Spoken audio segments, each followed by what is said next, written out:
Hi everybody, I'm Julia. I'm your Staten Island mama, Italian American cooking, and today we'll be doing a quick and easy apple pie.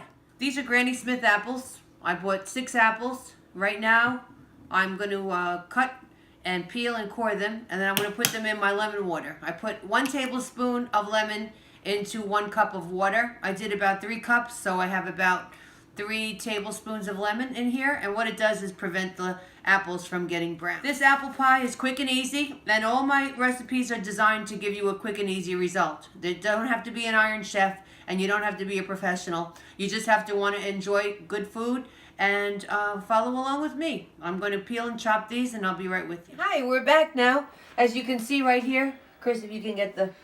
I have cut up my apples. I put them in a, I put 1 tablespoon of lemon juice for every cup of water. I did about 3 cups of water, so I have 3 tablespoons of lemon juice. It's to keep the apples fresh so they don't turn brown. And right now we're going to work on the crust. Now, I know a lot of you freak out, but I did find a really good recipe that I adhere to. I actually got it on YouTube somewhere from a nice lady, and it works like a charm. It's 2 cups of flour, which I'm doing right now. Apparently you're supposed to fill up your 1 cup like this, so because you're not supposed to pack your flour in any single way. It's supposed to remain airy. Okay, that's 2. And if when you stir your crust, you're going to use a fork only. Hi, okay, I'm back. I just want to take these lemon-soaked apple slices. I'm ready to take them out now because we're going to make our crust. That's all right. If they're exposed to the air for 5 or 10 minutes, it's fine. Besides, I just want to make sure I get all the water out because you don't want your crust to get soggy because of the water. So I'm going to leave that dripping down while we make the crust. And here it is. Perfect. Couldn't have made it a nicer one if you got it from the store. Okay, we're back. I got my wax paper. Okay, now I use this. It's a one-shot deal. You use it. It's clean. I don't have to worry about throwing flour all over my countertop. I don't have to worry about it sticking to my rolling pin. You know, take my bowl of pie crust that you just saw me made with your own eyes, and I'm going to cut it. Okay? I'll try to cut it in half. I'm going to make one side a little bit bigger because that side, the top crust is going to come down to cover the bottom crust with the apples. Okay? Make it into a little ball. As you can see, I'm not kneading it. I'm hardly touching it. And now I'm going to put one more piece of paper on top. Like that. Lay it down. I'm going to squish it down a little bit with my hand.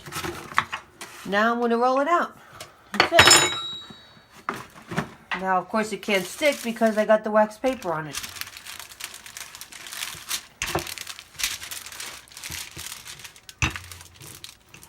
And it's not going to be perfectly round, you know. It just doesn't come out like it does on the TV commercials. You have to work with this stuff. And luckily it's pliable and it's fun to work with.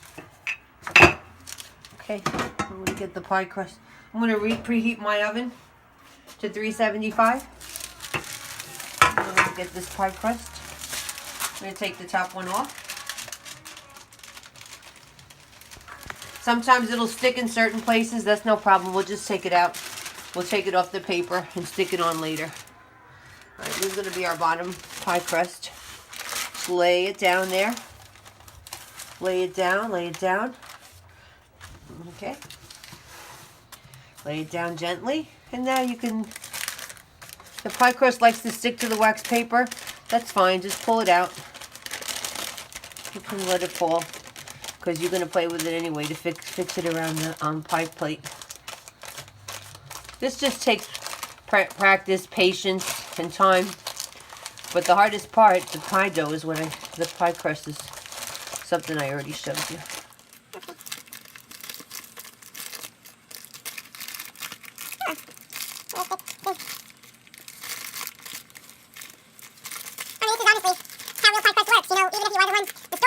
Something you know, you get better at with time. You just pull it right off here.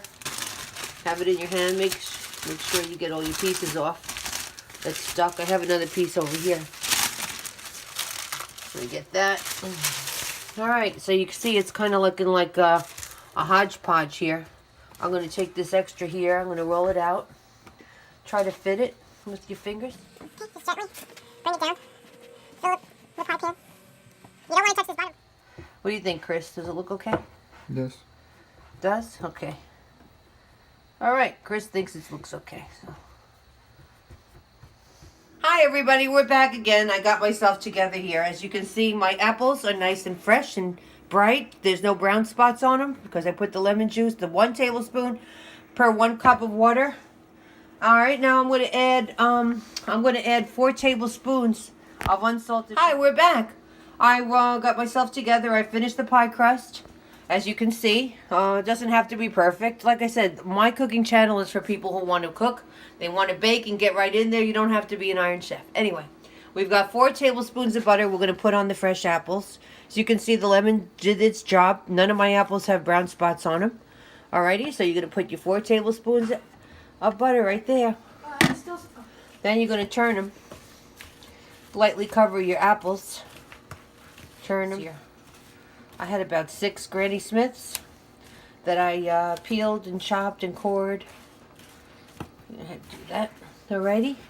The next thing we're going to use is 4 tablespoons of flour. Here we are. See that? 4 tablespoons of flour onto your apples. And coat that. Now we need a half a cup of dark or light sugar, light brown sugar. I happen to have light because it was the end of what I had in the cupboard.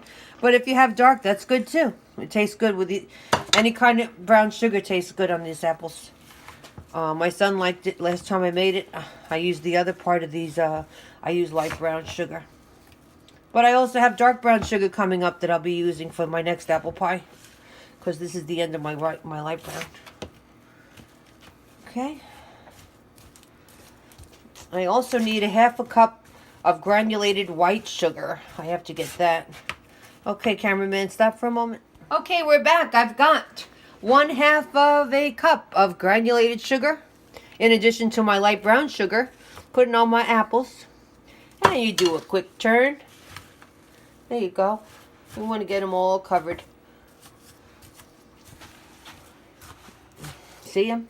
The apples have their own little juice inside them, and what you see there looks like caramel. It's actually the light brown sugar I had put in there. Right? Now, my last couple of things, I'm just going to put a half of a tablespoon of ground cinnamon, which I have right here.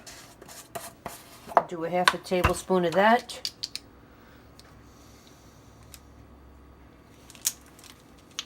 I like cinnamon, but the recipe calls for a half a tablespoon.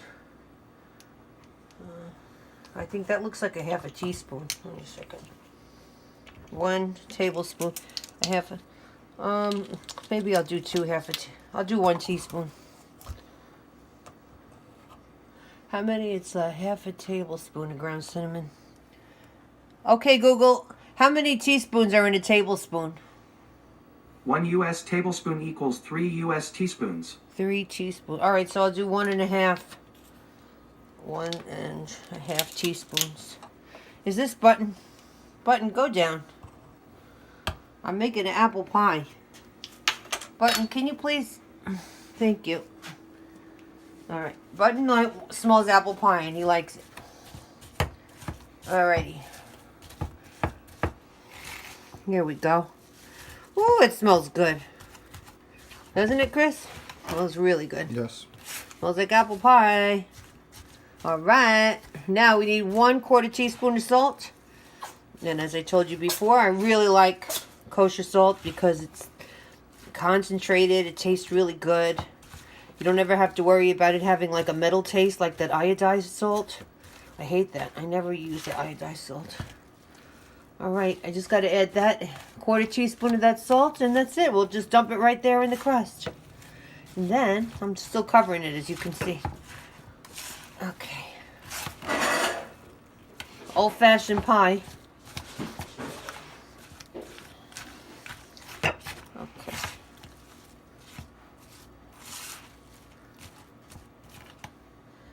Alrighty, now I need 1/4 teaspoon of salt.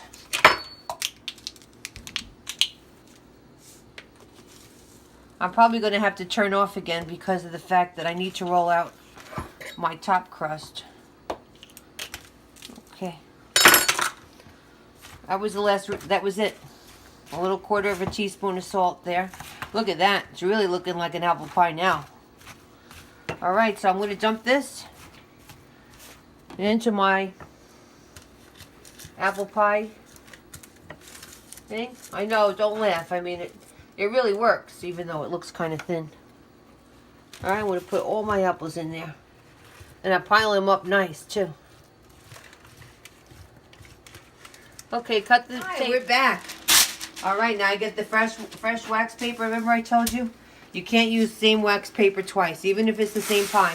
If you're doing a double crust, you have to get fresh wax paper. Because what happens is, if you don't get fresh wax paper, then your wax paper is going to rip. Alright, I told you I don't handle this. I hardly touch it. Put some wax paper on top. Press gently. It's already soft. Clean out my work spot here. Alright, we're going to come down. Now push. Turn.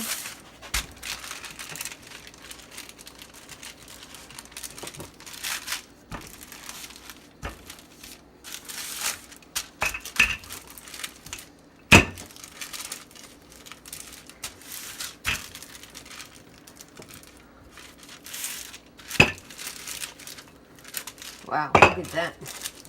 That's too much here. Coming out of the side of my paper and not enough there. So I'm going to stick it over there and then I'll press it down and roll, baby. Roll! There we go. Okay, I'll bring you back. Hey, so my son and I, we rolled it out. Again, it's not going to look like it does on the commercials, but you know, it's a nice pie crust. We're going to crimp it. We're going to cover the apples with it.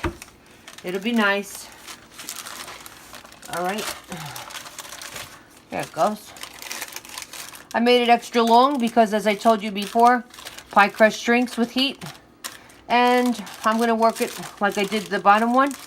It's going to take a while and I don't want to bore you, so I'll be right back. Okay, we're in our finale of our homemade apple pie.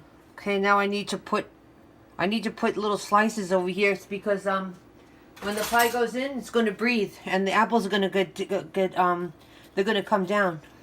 So you don't want them spilling over onto your pie plate, you know, onto your cookie sheet.